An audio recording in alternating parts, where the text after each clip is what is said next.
Gentlemen, before we get started, I want to give a toast that I think is apropos of today's episode. Here's to Imoteph. May the bugger please come back to this franchise. Cheers. Please. Gentlemen, let's divide and conquer and say hello to my Yeti friend. It's the Mummy, Tomb of the Dragon Emperor, coming up next on Least Important Thing. So these are the good undead guys, right? This summer, Tell you to fasten your seatbelts, but it was too cheap to buy any. Why am I laughing? beyond death, beyond imagination, lies an adventure that will live for all eternity.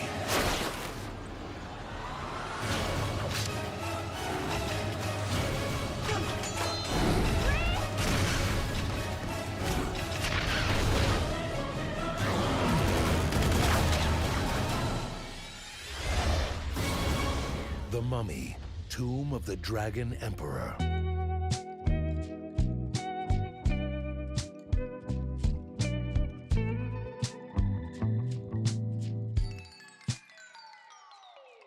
Welcome to a podcast called Least Important Things, a show about movies, friendship, and finding meaning in the most important of the least important things. I'm your host, Luke Ferris. In today's episode, we're completing the trilogy and uncovering the oft-forgotten sequel to The Mummy in our special rewatch series we're calling the Mummycast. Yes, if you're here, it's for The Mummy, the Tomb of the Dragon Emperor.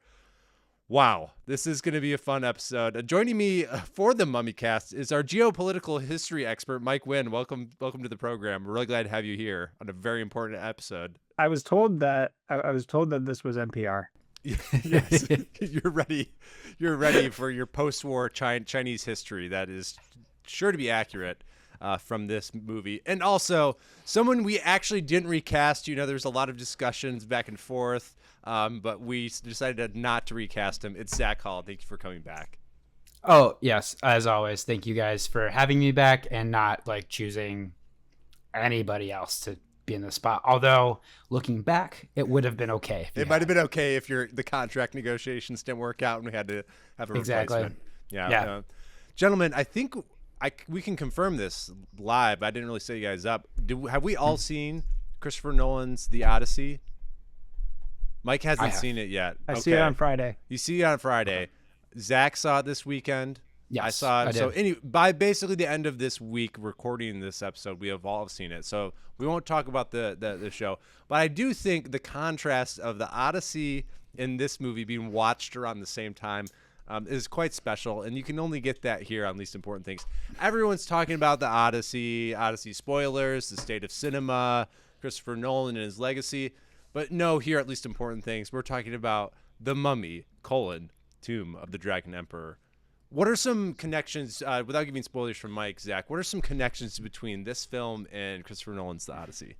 I mean, Mike, have you read the book? Yeah, I have read the book. Okay. Connections? Yeah, it feels like we could make some contrast here. Contrast is an important thing. I thought you wanted to make some comparisons. Some of the subject matter within this movie was changed from the book to the movie. And I think that is an important thing to remember. Just like a lot of characters were changed between the second movie and the third movie for this. Yes. Mm-hmm.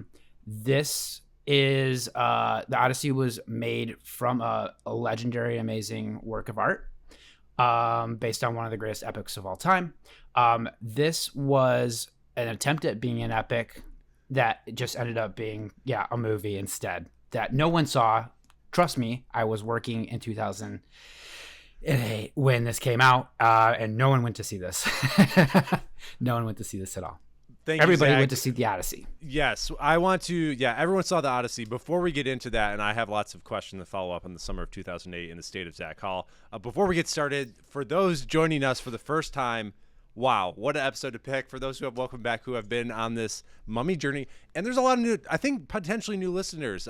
So thank you for so many. There was a lot of people who downloaded The Mummy Returns. So thank you for joining this Mummy train. And if you, This is Luke. I feel like I need to say this. If this is your first episode listening to us, please go and Please. listen to a different episode. Please do not judge us on this episode.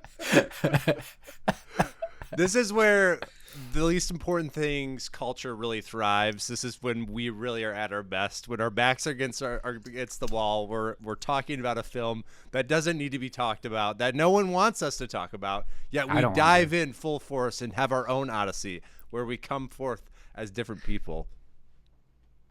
Zach's skeptical. I'm definitely a different person. I have not gone home to my love. Instead, I have gone home. I went to my bed and slept. Well, thank you, listeners, viewers, for joining us. Please subscribe wherever you get your podcasts. You can also watch on Apple Podcasts if you want to see our beautiful faces. Also on YouTube, and you can join us on Patreon as a free or paid member for exclusive content. And for that same cost as maybe you're getting a terracotta figurine, you can become a friend of the show. You can get some stickers, special surprises, and really learn more about what we're doing behind the scenes. And really the support that you show, both free and paid on Patreon, helps us make more episodes like this one. So please visit patreon.com/leastimportantthings.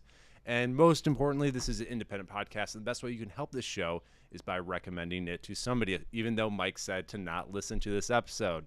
Listen to other episodes and share with your friends. So if you're maybe defending Shangri-La for eternity and are getting into podcasts, please recommend Least Important Things. Mike, when's the last time you've been to Shangri-La? What did you, in your travels, were you able to make it to Shangri-La? Well, I think it closed in my town before I could actually visit it. Yeah, but that's too I bad, heard, you know. I heard that their buffet was all right. Okay. All right, gentlemen, before we dive into the conversation, of course, today we have to talk about a sponsor. And this might be one of my favorite sponsors we've ever had on the show. Again, if you're new to the show, we have sponsors for every rewatch episode. And I do not have a sponsor on here that I don't fully support in their business model, in their owner specifically, and what they're trying to do as a business. And today's episode, we got a great sponsor. It's brought to you by Imoteph, Shanghai's hottest new club with nightly entertainment from Imotep's Golden Gals and craft cocktails like the Smooth Special and Scarab Surprise that's sure to resurrect your youthful energy. Club owner Jonathan is sure to regale you with one of his many adventurous stories. Imotep's, the best place in Shanghai for a night off and a stiff drink. Thank you to Imotep's for joining us. I'm ready to go. What would you order at Imotep's? What do you think is, besides the drink specials, what else do you think you're going to order there? What food do they do? Maybe it's like a scarab salad or something like that? Scarab salad. Probably less dangerous than some of the salad products that have been going around lately. Yeah. Maybe like they do like a mummified roast chicken, with the skin on. Oh, would that be like beef Wellington, where you bake the beef inside of something, right? Yeah, and it really resurrects. You can resurrect it. That's good. It does come back from the dead. You could do like a flight of different organs, each one in its own special jar. In a jar. White. What an experience. What a dining experience. I think we're going to come back to this in one of our special segments for the Mummycast. So I'll put a pin in that. But beforehand, we're on to our next segment called Back of the DVD for this episode. Back of the DVD. This is where Mike reads the back of the DVD description, just like if you were walking around, let's say in 2008 or early 2009, you're shopping at Walmart. And you're walking around Walmart, and they have those big bins, those big cardboard bins, and they're stacked high with DVDs, and they're all $5. And you might be like, you sort through a couple, and then you see a red DVD, and you go, what's this? This looks like Brendan Fraser. Oh, it's a mummy movie. I didn't know they had more mummy movies. And you flip it on the back, and this is what you would read. Mike, go ahead. I just want to add in, this would be on the back of my laser disc. Oh, right? yes. Okay. Got it. All right. Brendan Fraser and Jet Li star in the action-packed adventure The Mummy, Tomb of the Dragon Emperor.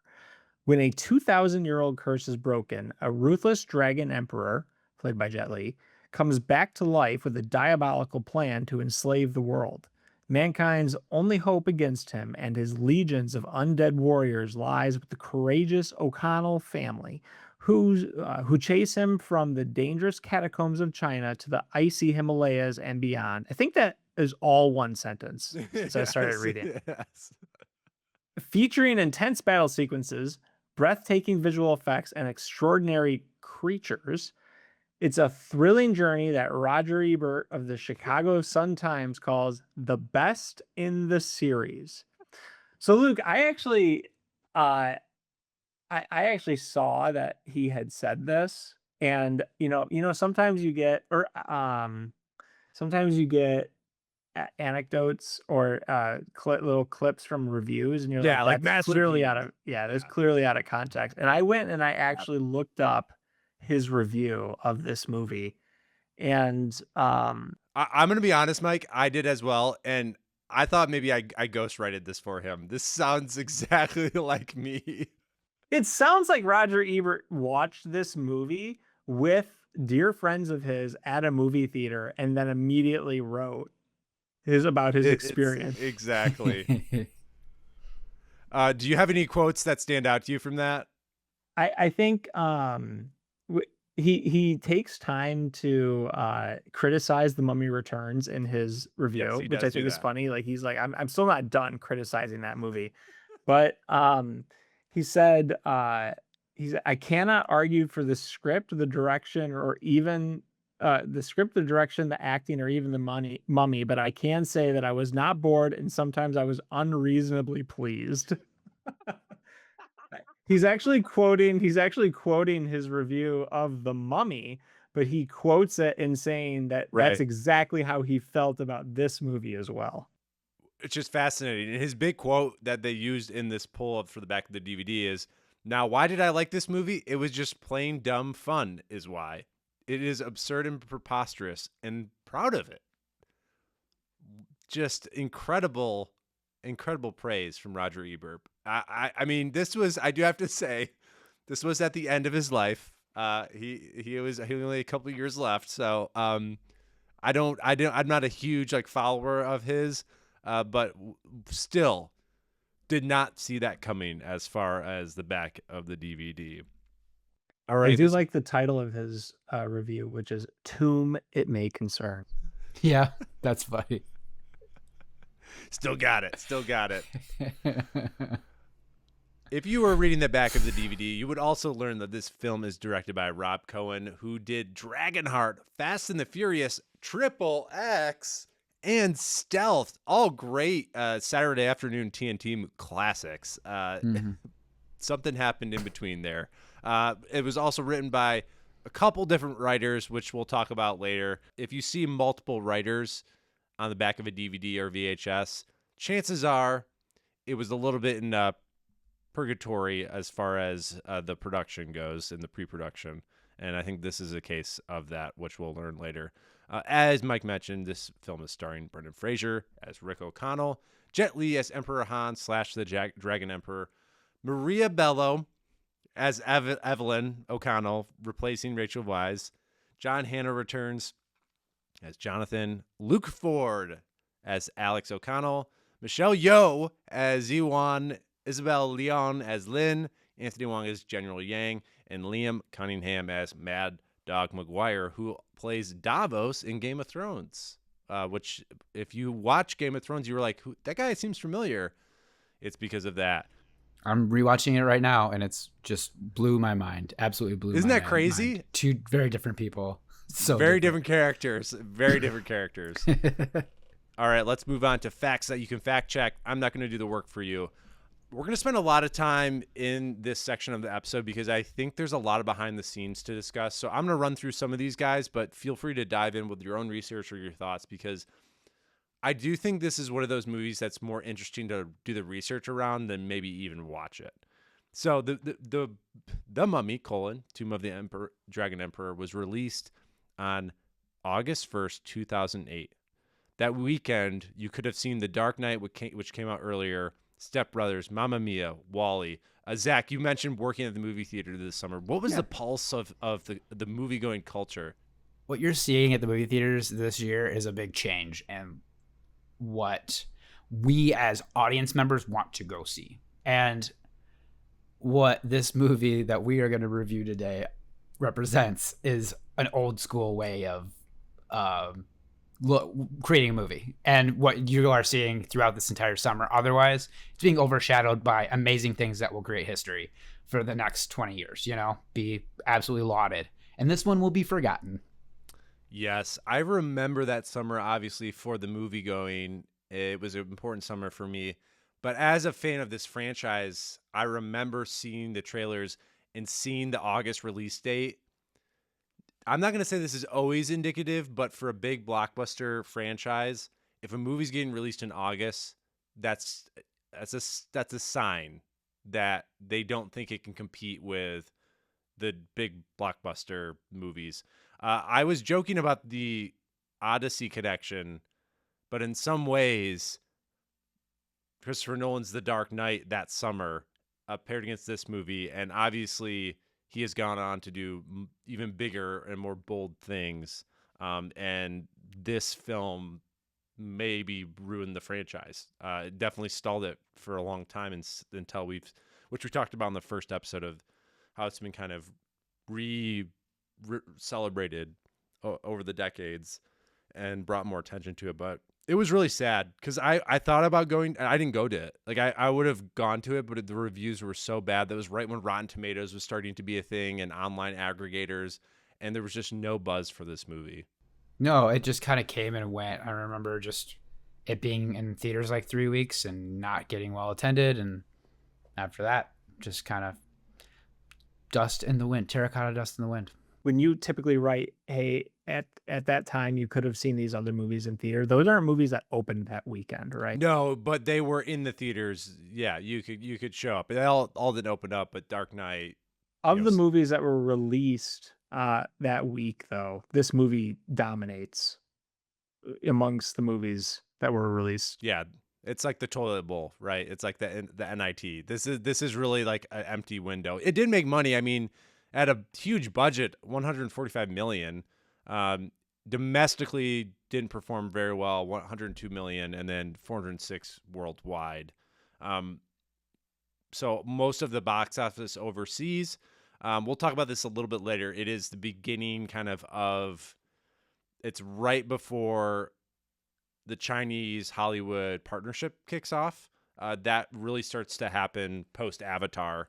And so this is actually, I think the legacy of this movie is kind of an early indicator where they're bringing over Chinese stars, they're filming in China, and before that partnership really grows where Chinese companies are investing into movie productions with a caveat that they shoot in China or they have Chinese stars, and that partnership really blossoms for probably the decade after that for a lot of big budget action movies. This almost jeopardizes it, though. At the same time. I mean, this could be like Hollywood could have probably just been like, yeah, this isn't working out, bringing over these, Chinese stars and filming in China, but Jet Li, it's not the best use of Jet Li in anything, and we can talk why later in the trivia, but like that is like a huge star to put into something, and they just fumble that like really badly. So yeah, I'm surprised at the overseas numbers there. Yeah, honestly, I am. I feel like I would be insulted, but okay. Okay, all right. Speaking of stars, the big black eye on this movie that kind of everyone knew, and I think that was probably why people didn't. And this is Luke's subjective opinion. Even a young Luke Ferris was like, I'm not going to go see this movie because Rachel Weisz is not in it. She did not take this role. There is a lot of controversy over why she didn't want to do this role. Some of it was, people say it was the script issues, which probably a wise choice. Other people said it was scheduling, and I think she had just started her family with Daniel Craig, like she was just having kids or in that process. So whether it's a combination of those things, or not, I think this is one of the biggest problems with this movie, just from the get-go, not having her. Also, Brendan Fraser is only 13 years older than Luke Ford, who played his college-age son. Yeah. Now, the guy who plays Alex, and I didn't say his name, he was an up-and-coming actor, Australian actor, American actor. So it wasn't like we kind of look at him as like, this isn't like a young Tom Holland coming up, or a new star, kind of a forgettable person. So it makes his legacy even in this movie a little bit odd. What do you think his British accent was? Like, what do you think it would have been? Like, because clearly he couldn't do one. He could only do an American. But then his Aussie accent would slip in.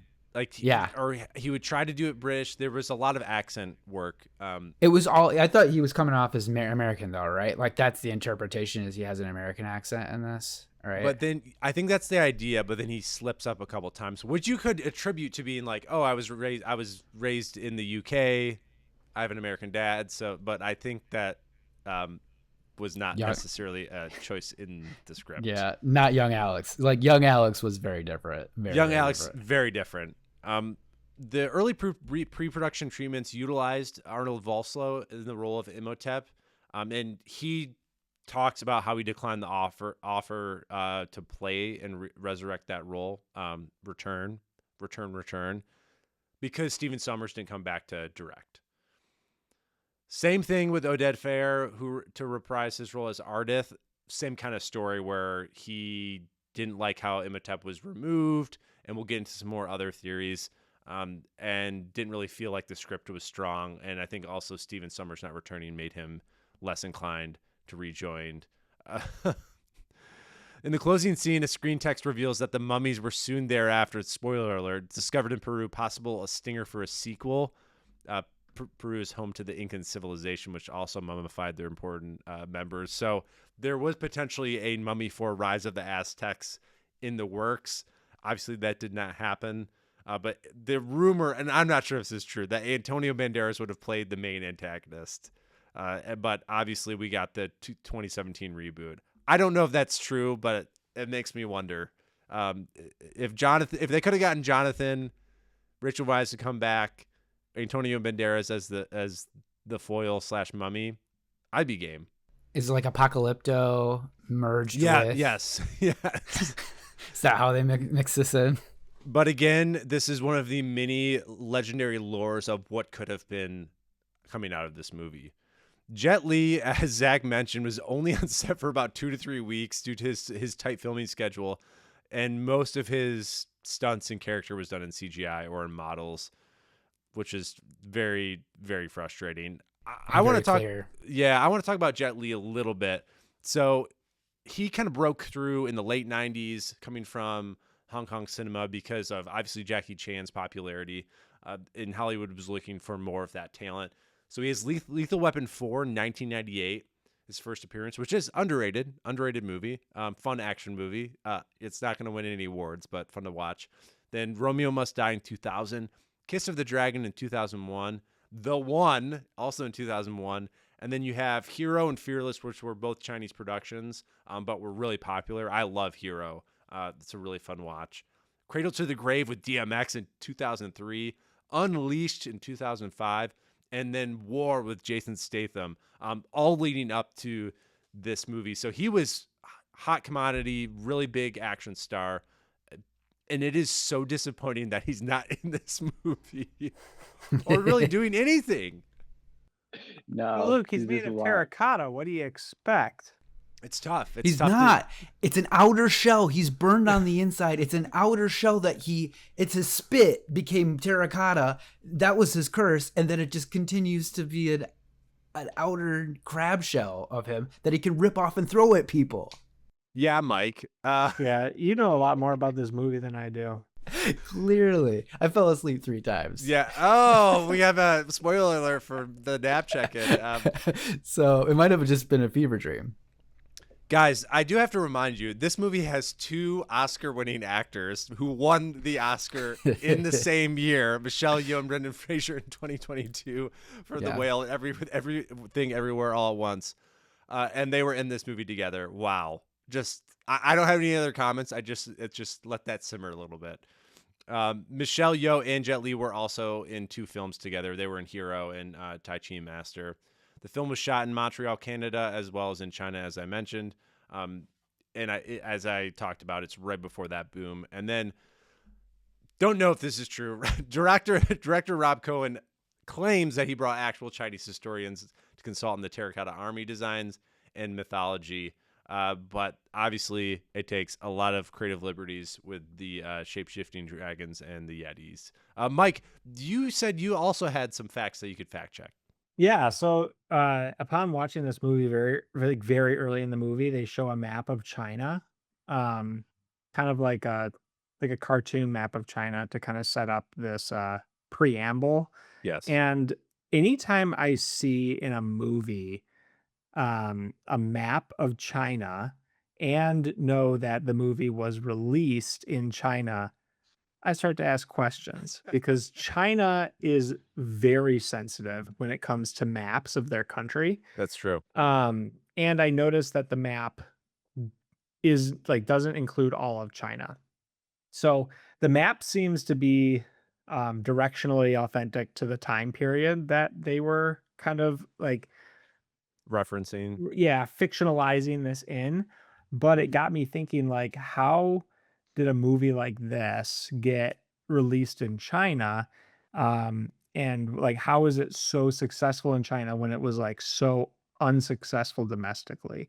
And what I found out was that the script is co-authored and was approved by China. So this is a co-production and considered a domestic release in China, which gave it longer run in China.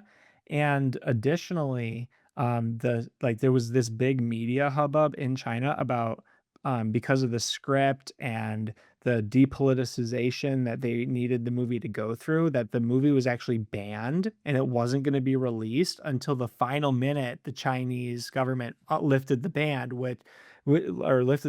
which, oh wow, what a great marketing tactic! Yeah, it causes a lot of public, buzz. why don't you come and see this movie that was banned until the final second? And so I guess I didn't realize this, but China's in China, either at that time or even now today, they have very limited international releases that they permit in country. And because this was co-produced and the script was approved, and shot in China, it's considered a Chinese domestic release. And so it was able to kind of slide by a lot of the, I guess, logistical issues that normal American movies have to fight through.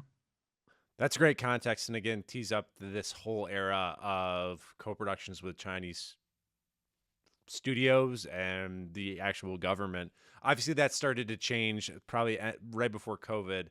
They've started to pull back, and we're back kind of to this pre-2008 type of rollout of movies. But that's some great fact checks, Mike. Thank you so much. I have a few more here.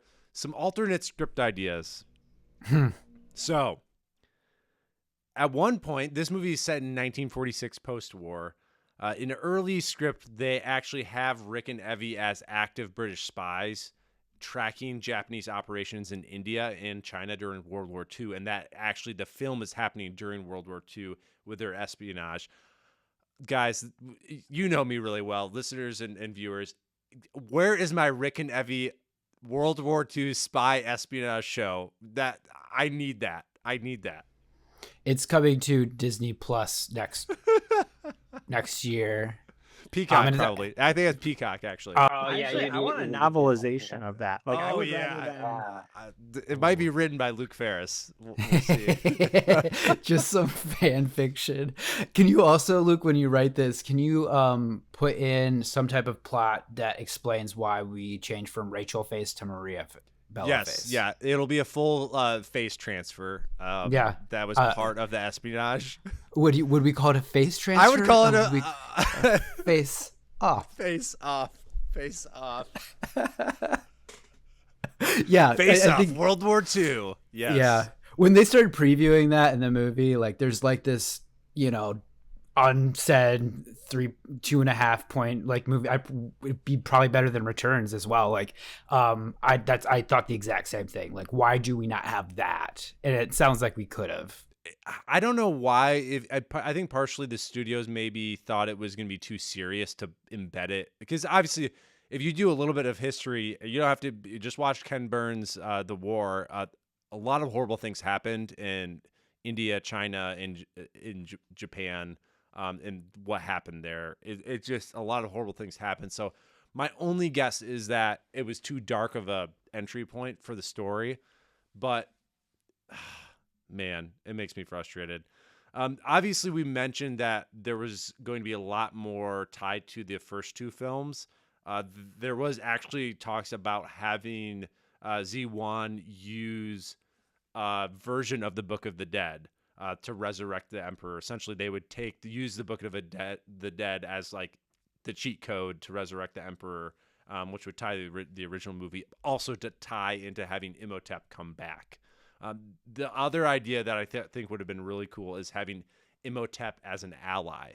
So he would be brought back by the O'Connells to fight the Emperor, which I think would be pretty cool to see. And I really thought, like, on the Book of the Dead side of these things, I really thought, because a jewel is stolen at the end of Returns from the top of the pyramid by Jonathan, and I really thought this in was the chest. Right? Or is the chest? I think it's in the chest. It's the jewel on the top. Oh, yeah, it's on the top of the pyramid. Yes. Yeah. So it's like in his back pocket as I fly away. I really thought this was it, but they didn't make that jump this time again. Like, they clearly did it between 1 and 2. Even just that would, I think, kind of solidify a little things, but they really kept Jonathan out. Like, his hijinks separate in this one again. No. So, yeah. He was just there for comic relief. I assume they implied it, but they didn't say it explicitly, which, again, the disconnect between the lore of the franchise, if you're going to do a third movie, at least connect it. Yeah. More fully. Like, obviously, Jonathan used that thing he stole in Returns to fund the bar. Yeah, essentially. That's how it did. Yeah, that's what I put together too. Is that said explicitly? I didn't catch that. Not really explicitly. Okay. Rick kind of briefly mentions that like tomb raiding allowed him to build that place, but it's not explicit.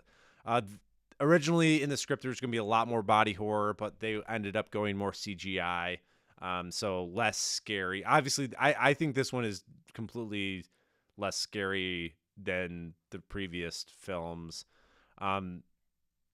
The Alex character, there was going to be more connection that he was like a failed World War II enlistee. There was going to be more Bembridge stuff. And then they were going to have him saving Rick instead of Rick saving him with the knife. And then this is amazing. I don't know who this is. The group is joined by Tequila, a Tibetan monk that they met at a ransacked monastery. That was another character in there. Tequila? Sure. Maybe that was a good one they left at the cutting room for. Probably because the name was bad. They were also going to not have the shape-shifting be a part of it, and he was going to be more of like using his 5 elements. Because it's shown in the movie they use the five elements, but I think they just threw in the shape-shifting as like, oh, he can do that as well. But the 5 element controlling was going to be more like Avatar, Last Airbender type of action. Fully. So here's my disagreement with the 5 elements. You have fire, water, earth, wood, and metal. But where's wind? And where's heart? Yes. I think the reason why the mummy emperor dude thing lost was he didn't have clear eyes or a full heart. Therefore, he can lose. Because he lost. He needed those elements. The last piece of potential, this might have been some IMDb fanfic, is that I don't know. Rick was going to send the Emperor back into the underworld. So it was going to connect to the previous movies, and the line was going to be, "Give Imotep my regards." That would have been pretty cool. But that's really out of the many theories of what could have happened. We didn't get any of those, and that leads me on to OT's overall thoughts. We've talked about this. Was this everyone's first time viewing this movie? Yeah. Mike, was for me. Zach, had you viewed this film before? This is my first time, yeah, and my last. All right, moving on to a new segment for the Mummycast. Last time on the O'Connells. It's 1946. The O'Connells are still rich, but Rick is having trouble fitting the time in between post-war. There is no sexual heat between the O'Connells as much as they imply it. Just did not feel it, did not feel the energy. And then during the war, we did learn, as we mentioned, that they were espionage and spies, but we don't get any flashbacks or anything. We just get an old British white guy telling them that they were in the espionage service. So many things that they could do. I'm going to be writing the fan fiction as soon as this call is over. And then, of course, Jonathan opened up a nightclub that he funded with his theft in The Mummy Returns. And then Alex got really old in his college dropout and starts tomb raiding. So that is last time on the O'Connells. What is the state of the O'Connell family, Zach? What do you think the vibes are? Obviously, Mrs. O'Connell has a different face, which is a bit confusing. But what's the state of the family in this movie? I mean, when you're 38 and you retire, it's a tough life. It's a really tough life. And you're 38 and you have an 18-year-old boy, like it's really hard. So yeah. I think you can definitely see that, I can relate to this. Rick's tired. Rick's really tired. And I think all of us were really tired after that last one. It took a lot out of us. So I think I can relate to this version of them. I as much like Rick took fly fishing as a hobby, maybe you could get into fly fishing as well. Maybe that we're all destined for fly fishing on a beautiful river on a British estate. That was the most relatable part of this movie. Actually, I have gotten many a hook in my neck and just can't get it out till my butler takes it out for me. Yes, the butler especially. Honestly, I think that was my favorite shot of the entire movie was Rick fly fishing on the river, or let's just say Brendan Fraser shooting on location in Montreal. I just was like, can we just get an alternate movie here? Just Rick walking around his land and exploring. It was very peaceful until the movie really started. Mike, what's your state of the O'Connell family? What's the dynamic going on here? I think that that Alex doesn't recognize that his mom's a totally different person. Totally derails my thought there. You mentioned that there's no chemistry, like there's no sexual chemistry between them, and I think what I kind of picked up on was that it was the adventure, the tomb raiding, the espionage that like excited them. Yeah. And like, cause there's that scene where they're being recruited to take the object to China. The MacGuffin to get the other MacGuffin. And you can like see them kind of get aroused by the whole idea. And I was just like, oh wow, like they're horny for adventure. Yeah. That really quick shot of Brendan Fraser's lap. Yes, totally. Very. But I also loved the scene of him fly fishing. It felt to me like the family friendly version of Robin Williams explaining golf. Yes. It's a great YouTube clip. Go look it up. That's maybe not safe for work, but so good. I don't want to. We don't like to bash on this show. We like to celebrate. And I don't mean to do that to Maria Bello. She's a fine actress. She's been in a lot of really cool projects, but man, that's a thankless job. I mean, it's interesting that a colleague of hers also did the same thing in a movie that summer with Maggie Gyllenhaal playing Rachel in The Dark Knight. Whoa! What a comparison! But a totally different outcome as far as obviously the movie. But I think a lot of people like Maggie Gyllenhaal's interpretation of Rachel. But interesting that summer we got a recasting of the female leads. There's a whole new meaning to Where's Rachel, am I right? Yeah. Oh my God. Where is she? Where's Rachel? Wise.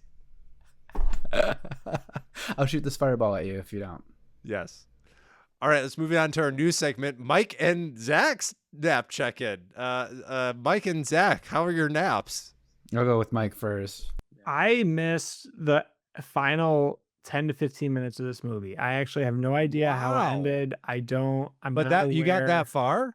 Yeah. I'm not aware of anything.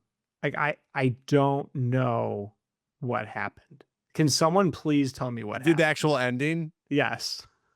Zach, you want to take this one? So there was a war between. Fuck. Resurrected. So it's Resurrected. The clay soldiers Yeah. get resurrected. Mhm. Did you get that far? The terror got?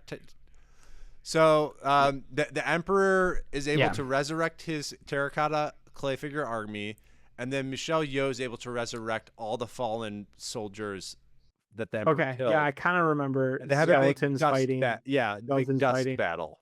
Thus representing communism and federalism fighting each Yeah, other in yeah, that time yes, of exactly. Chinese history. Yes, exactly. If anybody didn't get that, that'll. Yes, it it very- was symbolic. And then Well, then the big thing is to get the dagger. So Michelle Yeoh fights the emperor. Michelle Yeoh had to, in order to resurrect her army, had to sacrifice her and her daughters without her daughter's consent. Immortality. And then when she does fight, the emperor dies, but is able to steal the dagger. Okay, I remember this part though, because didn't she ask for her daughter to give up her immortality earlier? And her daughter, I thought it was her daughter, kind of believed it was in reference to the reason why she couldn't be with Alex was because she's immortal. And then like 2 minutes later, her mom is like, "You need to give up your immortality," and she's like, "Oh yeah, that's awesome. Now I can be with Alex." Great. Yeah. Let's close that So plot makes line sense. really Yeah.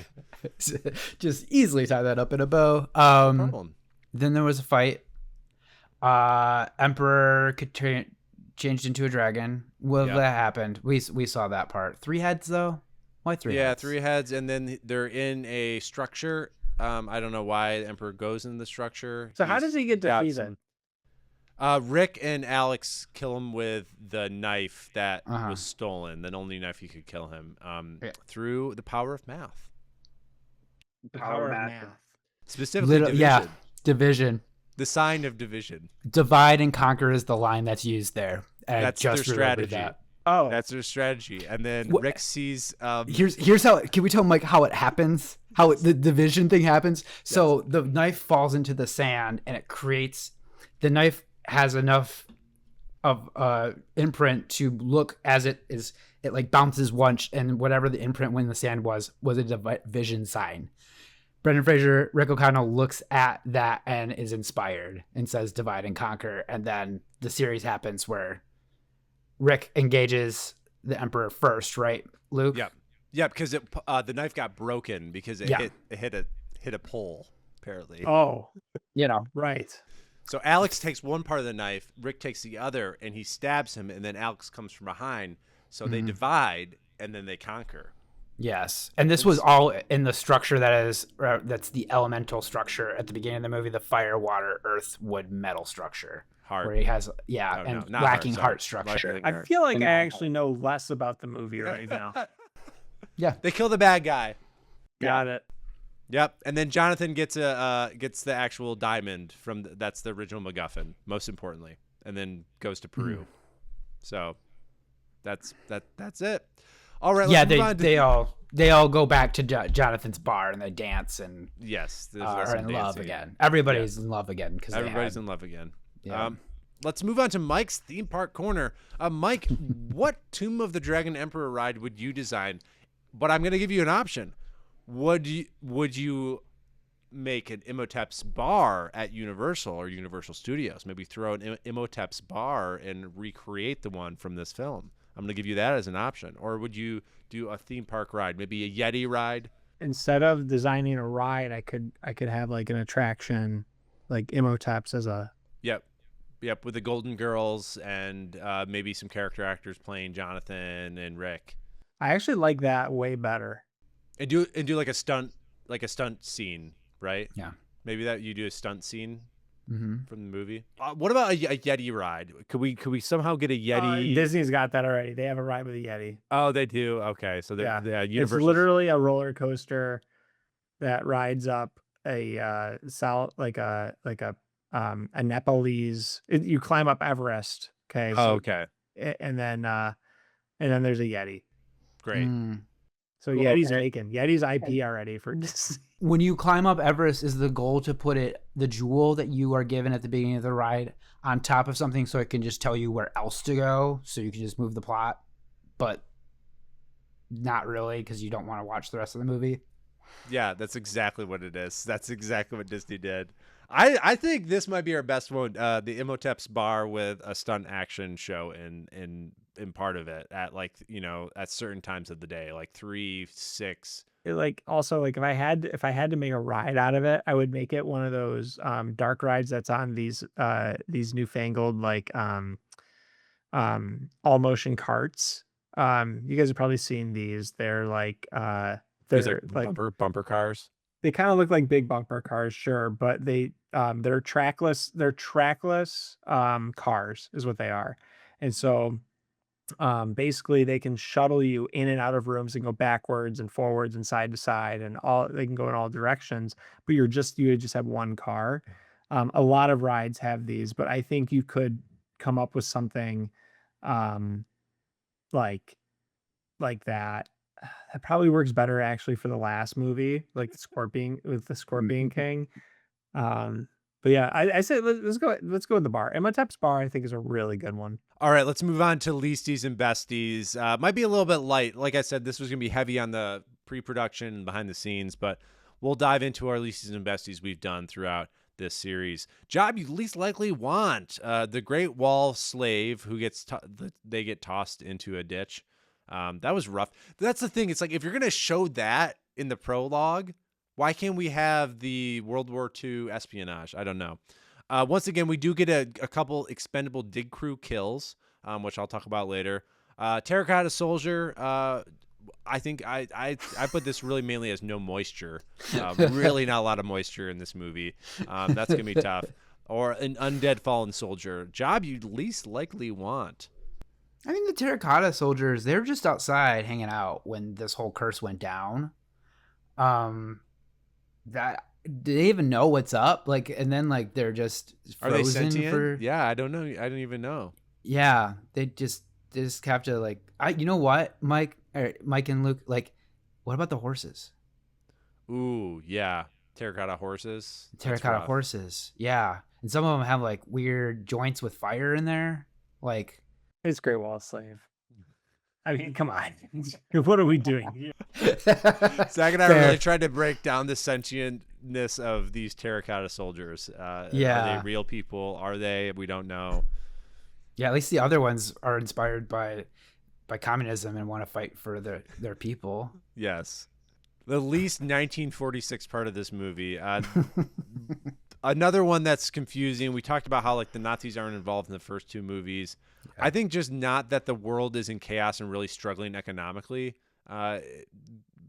This is a very flashy scenes and worlds, and I'm not saying I know exactly what Shanghai looked like post World War II, but I just, from my limited knowledge, the world is not great besides post-war America. So that's one that stands out. I don't think post-war China was financing ancient digs. That's just me. Another historical inaccuracy. And then I think this wins. The least 1946 part of this movie is Alex's accent. Just whatever it is. Yeah, whatever that is a mess of a adult man. He clearly does not understand it. He does not have an identity.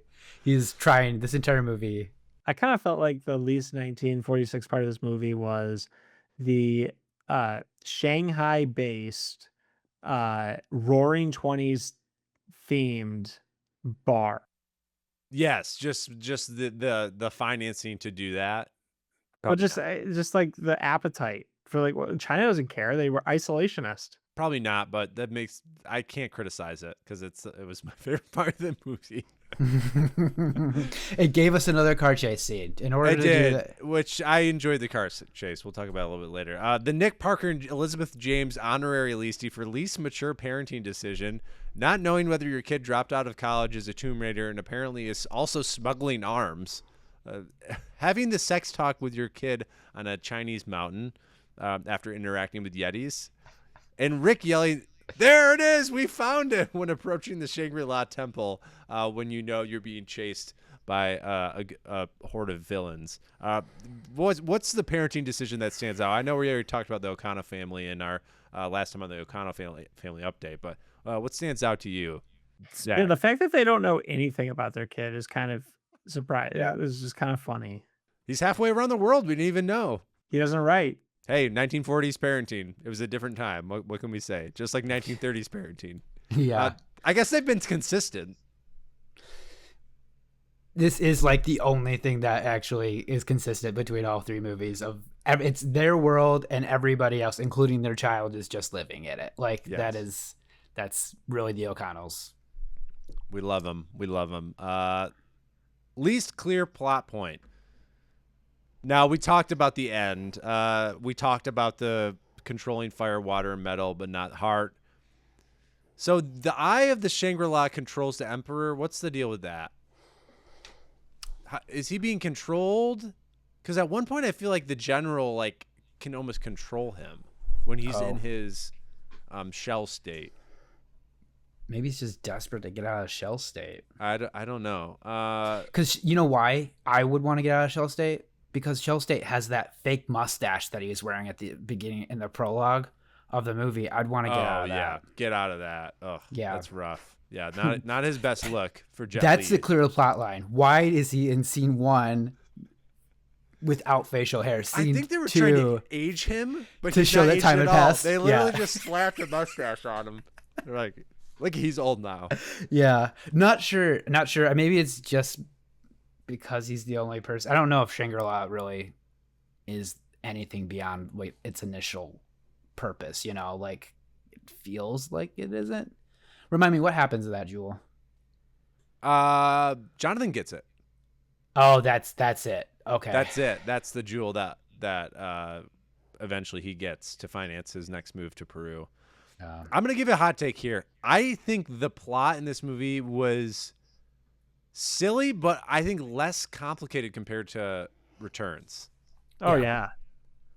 I felt like this one and give credit to Roger Ebert, it didn't try to do anything. What did he do? I mean, it really kept to the formula, in which I do love formulas. I've talked about it on the show before, but this one really didn't try to convolute too many things. I think the Shangri-La stuff and the division at the end, but from just a structure of there's a new mummy, he's trying to be resurrected, he gets resurrected, they have to stop him. Yeah. Throw in some magic and fire and water and some dragons and yetis. But overall, I thought it was going to be worse.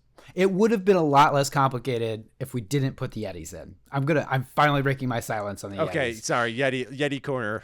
Yeah, Yeti corner. Hurroo! Hurroo! Hurroo! And then 3 Yetis show up? Is that all I have to do? That's on top all of you have to do, Zach. Haven't you done that before? No, not yet. Now you can go to the Upper Peninsula of Michigan and you get they're not the same ones of this movie, but very similar type of Yeti that you can call. And they're so fast. We talk about zombie movies and fast zombies. This was fast Yeti. Holy cow, they are flying. Gosh. Yeah, they were so muscular. They were these guys were lifting ice blocks right before this. What else do they got to do? I think Mike's hinting at my fan fiction that I want to write. Just those three yetis and me. Just the three yetis, just their adventures in the mountains. Mm-hmm. I was concerned about where that fan fiction was going to lead. Oh, I mean, this is just. I know what this podcast is. This is just the tip of it. Like, honestly, there's a lot already I've written on a Word document. Yes, the tip of the iceberg. I like the yetis. I didn't know why they were in this movie. It just was shocking that we had. Is this the Deus Ex Machina that you were referring to, Zach? Yeah, they needed something because it was. Even the ADR was bad in that scene. So like they needed a savior, and it's to hit a reset button. Just like earlier with my internet connection, I had to clear off all of my applications. I had to wipe it clean, and that's what they had to do as well. They had to wipe the slate clean and just bring in something brand new from the heavens. Just bring in the Yetis. It's kind of like the Kraken and Pirates of the Caribbean. Or dismiss. Bring in the dancing Yetis. Yes. All right, let's move on to besties. Fly through this here. Thank God. Tough on the besties. I was working hard. The Peter Jackson bestie for grimiest moment of the film. Again, as I mentioned, not a super grimy movie compared to the first one. Mm-hmm. The steam that melts the face of the expendable Tomb Raider worker at the start, that was pretty good. Just the burnt face under the clay, as Zach mentioned. Some rough skin and not a lot of moisture there. The two Chinese soldiers, generals, getting crushed into the gears at the end. Talk about love. Yeah, she just commits, right? She dives in. Where was that story? Yeah, and it's in contrast to the broken relationship of Imotep at the end of Returns. Oh my God, they're reincarnations. We got it. They're back. We had the whole gang from the original one now. and Imotep are back as those two characters. Exactly. This time she dives in after him. Mm-hmm. Yeah. She dives in, and then now they can be reunited in Egyptian heaven. Yes. One of the most touching moments of the franchise that came out of nowhere. I do love movies like this. Yeah. That have these side characters that no one cares about. I'm not going to say no one. Generally, there's no reason for us to care about as an audience member. And then whether it was scenes that were cut out, we don't know. Then they have a scene like that gives you so much emotion of like, should I have been rooting for these guys? They seem to be in love. They're so loyal. And, man. I really didn't remember that. I thought she died when she got kicked really hard into like a jar. I thought she was dead, but I guess she just was in a different place. Yeah, different room. Yeah. I was just happy to see them reunited and doing whatever the heck their purpose was. And yes. The other one were they under? Sorry, are they like Is there a government entity in charge of them, or are they just rogue soldiers that? That's the confusing thing. Soldiers? And I talked about like why is the Chinese government trying to resurrect this old emperor? It seems like they're a faction, like they are on their own. It doesn't seem. It seems like they maybe. Again, this is where you could incorporate it during World War II. Yeah. And there could be some stuff where it's like. This is their Hail Mary. They're trying to do this. And then the O'Connells get involved with like, hey, don't do this. We're experts at mummies, and they still do it. Mm-hmm. There's something there that is missing that I think could have worked well. So if we had let them win, we wouldn't have communism in China. Yes. This makes sense now. I'm liking this more. The more we get into besties, the more I like this movie. Okay, it's alternate history. We also have the Emperor Lava Death, which I actually kind of liked for all the rough CGI in this movie. I thought that was. And what stands out to you guys as the grimiest moment in this movie? I kind of like the. I don't know. I guess it's grimiest to me is the burnt face under the clay. Like that to me is like the guy. I actually kind of had to like squint. I'm like, I don't really like that. Yeah. That was good design. Yeah. If it was done better though, like I think it would. I would have really liked it. Yeah. Like half the mustache is still there. You know, like it, like better. They did it better with Imotep. Yeah. And they could have done a very similar thing, in this one. But we didn't get him enough being a mummy. Yeah. I think that was a problem. Yeah, the connection with the mummy thing is very loose anyways. So yeah, Yes. if they had made him look a little bit closer to that rather than just like a charged silhouette, I think it would be a little bit more. There's an opportunity for more grime there. So The Pirates of the Caribbean honorary bestie for best MacGuffin / totem. We have the Oracle bones at the start in the prologue. I'm just going to throw A Night of Romance with Michelle Yeoh, a little bit of a totem there that sets this whole thing off. Again, it's very similar. There's a little bit of a callback that his subordinate general makes a move on a magical leader, and it kind of causes this chaos ensues. yeah. Oh, and Mike, he comes back in the army that gets raised. So there's like Yes. a moment where he looks at his daughter, and I don't think he recognizes her though, but at least like he does do his thing. They also almost kill Rick because they're confused. They see white man and want to kill him. And then Rick says her name, but they don't get to reunite, which is sad. Yeah, it's sad. Which is very sad. The Feng Shui compass, which Alex uses at the start, the Eye of Shangri-La, as we mentioned, and then I think most importantly, the division sign in the sand, as we so accurately described Zach and I as we fumbled through the end of the movie. Honorary bestie, best MacGuffin totem in honor of the Pirates of the Caribbean. Gentlemen, what's your favorite totem? Not as many chests this movie. Didn't get as much chest. No action. chess. Shangri-La. I mean, Yeah. I mean, I understand it's part of the plot, but it just felt very totemy.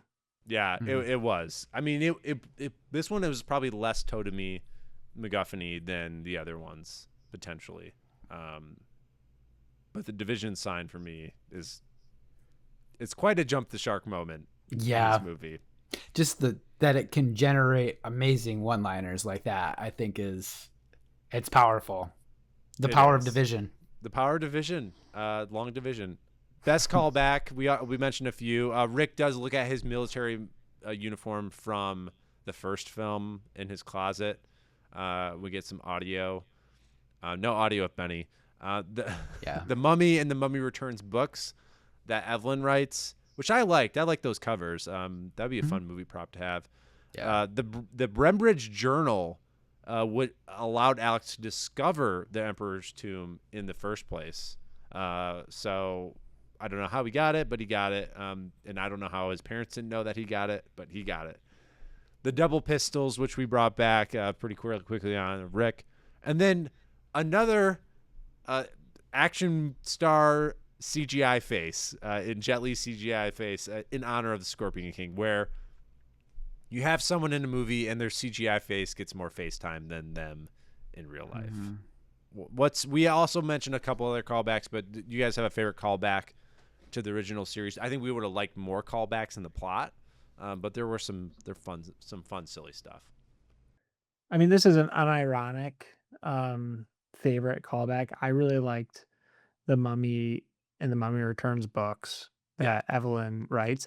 I also we haven't brought it up yet, but and I think it's in the next it's in the next section where they ask Evelyn, are these books based on you? And she goes, honestly, I can say it's a completely different person, and then at the same time reveals that she's not Rachel Weisz. So I really liked that. I got to give him credit for that. Like that, you're in on the joke, but it's a joke that no one is happy about. Like no one's laughing. Like everyone's not happy, but good for them for leaning in. Yeah, that actually, if we wanted to jump ahead to the next one, that will probably be my number one vote.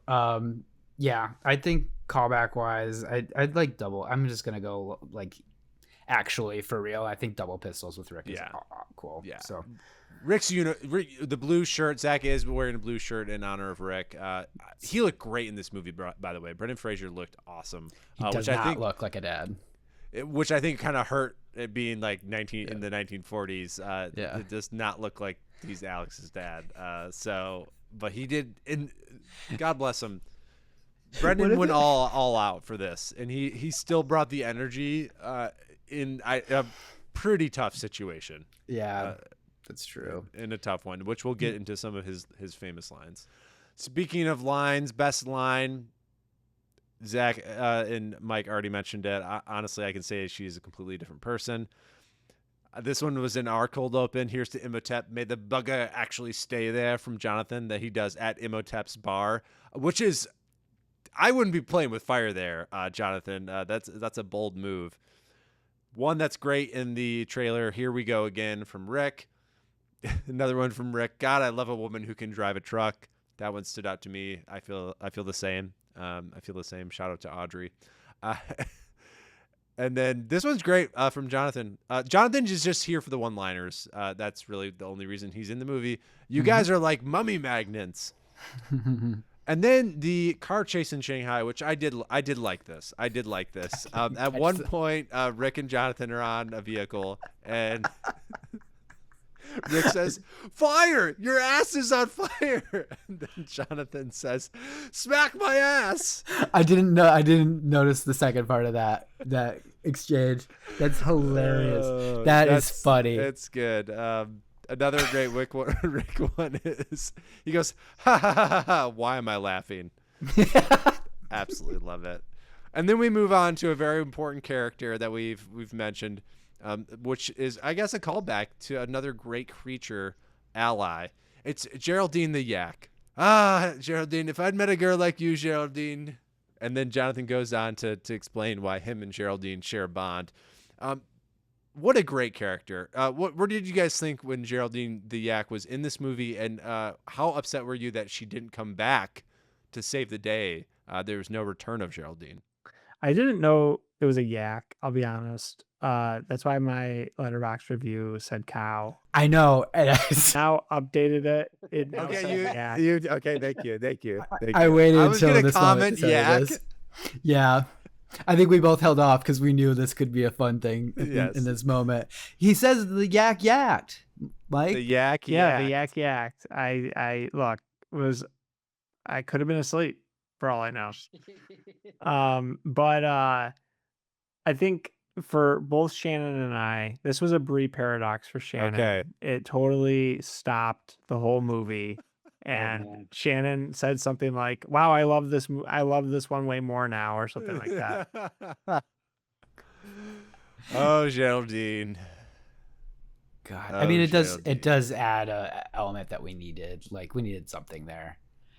I needed something, and it really helped. It helped get me through. I just would have loved to see a callback to Geraldine. It was very much a Lord of the Rings Build the Pony, where I do believe Geraldine did make it back down the mountain to join her yak family and live a happy and prosperous yak life. Another one from Rick, same mummy twice. And then our pilot, Davos, says when he sees the dragon, "Rick, should I quit drinking?" And then Rick just shakes his head. As we mentioned, this is my favorite blue shirt. And then, "Welcome to the 20th century," from Rick. And then the last one, a great one. "I really hate mummies," but actually, I think he does. They think they turn him on. What's your favorite line out of the movie, gentlemen, and why is it? "If I'd met a girl like you, Geraldine." It is a fun element. I mean, there's also an element when the mummy does start showing up and Rick is just freaking out. There's like a line that says, "There's a mummy on the loose." He's just like running. Oh yeah, when he's running out, he's like, "There's a mummy. We gotta kill this guy." It's just like, "Oh, it's happening again, guys!" Ah! That was funny. Like, kind of lame but funny. That was one line that stuck out to me that I want to add to this list really quick for your consideration. I think the "smack my ass" might be it though, dudes. Like, that's funny. That's 2008 funny. Your ass is on fire. That is comedy that is going to make it comparable to Step Brothers and the year later The Hangover. That's why they're in the same category of film. Exactly. My favorite line is "same mummy twice." Yes, it's really good. I think they had to keep saying mummies so we could remind the viewers that there have been mummies. There have in been this mummies film before. Yes, this was a mummy franchise. Yes, we had to remind ourselves. How is this not a mummy? They're fighting a mummy. Well, he's not a traditional mummy. It's not. I can tell you what happens, what a mummy actually is qualified as at the end of this, Mike. But terracotta warriors are not mummies. They are. They're not mummies. They're not mummies. All right, let's move on to our last bestie. Best scene. I'm going to throw this on here. The Universal logo turning into the said map, as Mike described. Really nice transition. I liked it a lot. I love it when a logo is used into the film. I'm a big fan of it. Obviously, Spielberg's famous transition from the Paramount Mountains in Raiders of the Lost Ark. But this one was pretty good. A little nod to Indiana Jones there. I mentioned it many times. Imotep's bar. The car chase through Shanghai, the plane ride with the yak line with Geraldine, our favorite girl, the Yetis, just Yetis in general. Anytime we see the Yetis, and then the final undead battle. I was gonna say the fight with Michelle Yeoh and Jet Li, but actually, I was disappointed. I thought that fight was gonna be a lot better. Yeah, he wasn't there. She's just fighting. A stunt exactly, double. exactly. Like there was a couple, even when he was a human, there was some CGI flips and stuff that just was frustrating. It's like, lean into what you have, and it was unsatisfying. Did you guys have a best scene in this movie? I know it was a tough watch, but what was your best scene? I actually really liked the oh my gosh, I was just looking at I mean, Geraldine, the yak, the plane ride, that made the movie for me and my wife. That was the comic relief. It kind of like cut right through. It was like at the perfect time in the movie where it's like, man, like this movie is kind of bad. And then like you get that and you're like, okay, I'm back in. Like I'm back so in. back They got me in. back in. Jonathan brought me back in. I think the thing that this movie does have is, I think some of the comedic lines, cheesy as they may be, still kept you going. Like, you're like, well, maybe I'll get a zinger from Rick or Jonathan and it'll keep me going. Zach, what about you? I mean, imagine a scene where the ADR is really bad because the sound, they clearly had to re-record because the wind is just too blowy. Yeah. There are bazookas happening. There are machine guns. You were clearly outnumbered, and one of your cast runs to the side, stands under a gate that just happens to be there out into the middle of nowhere, and goes, "Yetis, come here!" And you're like, "Why is she just in Chinese though? So you don't know that she's saying Yetis, come here." And like, somehow her voice carries into the mountain, and what is responded with is 3 juggernaut of Yetis coming out. And you're sitting on your couch like, what, man? I'm just really like, I'm really not feeling like these bazookas are gonna destroy them. And then you see that, and you can't stop laughing for 15 minutes, so that you pause the movie and you keep laughing in your own room, just by yourself. No one else is here, and the movie turns off because you've been laughing too long. And you can't recollect. I think that makes for a really good scene, guys. I think that makes for the best scene of the movie, the most ridiculous scene in the entire franchise, the most random new characters that you can imagine. They're better than scarabs. They're scarier than scarabs. Wow. Yes, the Yetis. I agree, gentlemen. I think the plane ride to anytime they're on the mountain with the Yetis is the best part of the movie. It really is. And I like a contrast. I do like it being in the snow too. I think that's a fun contrast with their characters. But well done, Zach. That is a well description of how these characters play into the This movie. was literally my viewing experience. Like, God. Luke, that I guess it wasn't quite a callback, wasn't quite a full scene, but it was a lit callback. Okay. And this movie made a lit callback. Okay. And that was when they were trying to land the plane on the side of the mountain and they almost went over the edge. I thought I was going to have to break out my engineering notebook and start calculating the terminal velocity of the plane. Yeah. A la GoldenEye. Oh, we could have had Mike's engineering corner. It was so close. Could we have calculated how much weight would have had to be on the back of the plane in order for it to not fall off? Oh, that's a really good. Yeah, the yak probably helped. Geraldine helped, right? Geraldine helped. Geraldine stabilized and counterweighted the plane from tipping. Wow. Yeah. And then that force of like vomiting actually push. Oh that- yeah, propelled. With every Yeah, that's how action, rockets you work. it. Yeah, Yeah, it rocketed the plane backwards towards to safety. the yak Yeah. yacked. Geraldine was the other Deus Ex Machina of this film. Yes. So we had a falcon in the previous film, and then we have a Yeah. yak in this film. What will we get for the fourth installment coming in a couple of years? Who knows? Maybe Geraldine will make a return. All right, friends, let's move on to ratings, meanings, and what's next for the Mummycast. As we have done, we are going to have Zach read his letterboxed review for The Mummy, The Emperor's Tomb of Geraldine. Oh, wait. What No, is it? sorry. What did the Emperor turn into Geraldine? The Tomb of Geraldine, the Dragon Emperor. No. The Mummy, Tomb of the Dragon Emperor. Featuring Okay. Geraldine. Geraldine with special appearance, guest appearance by Geraldine. appearance by Geraldine. The Oxford English Dictionary defines a mummy as the body of a human being or animal embalmed as a preparation for burial.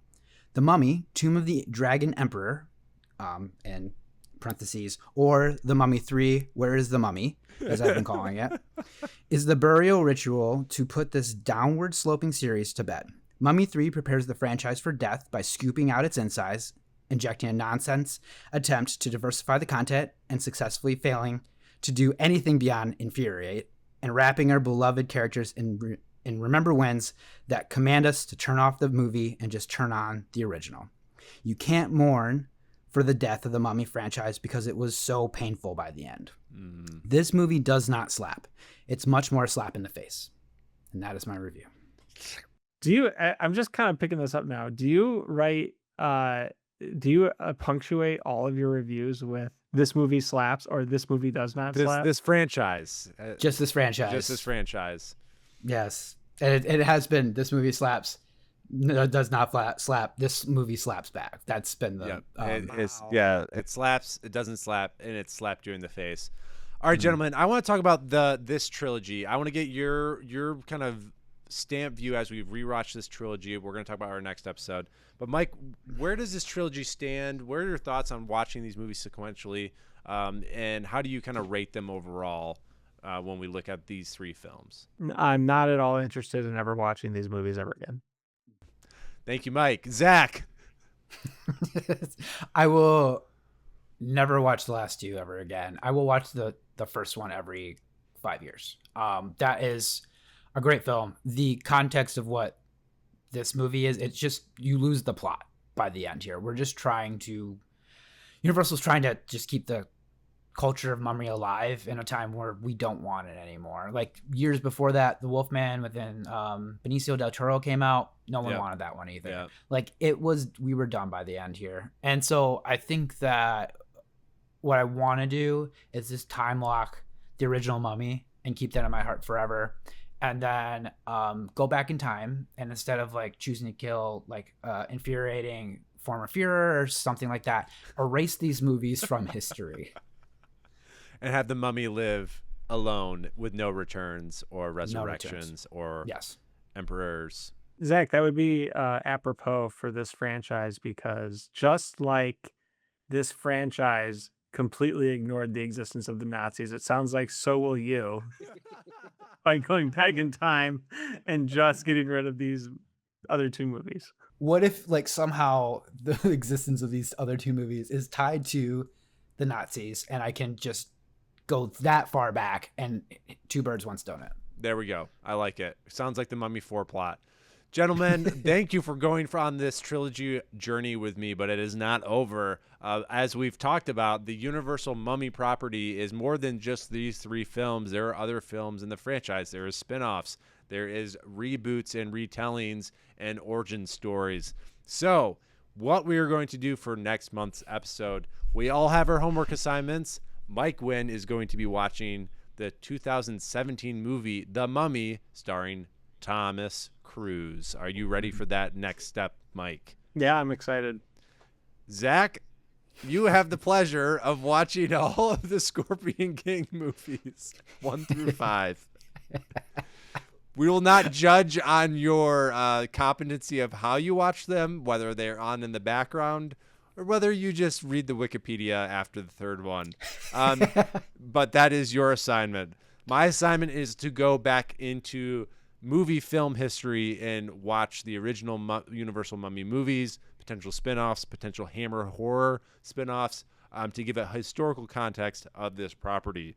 All right, gentlemen, that's our homework.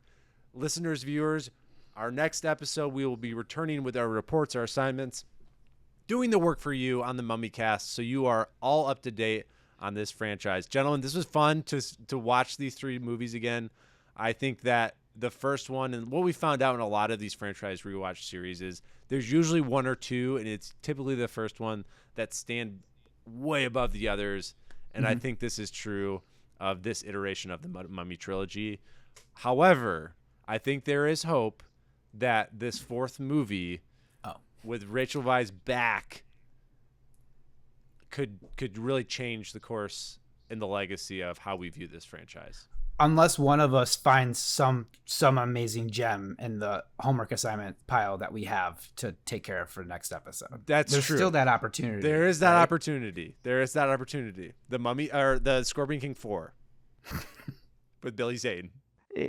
I think as of last year, there are now 400 Scorpion King movies.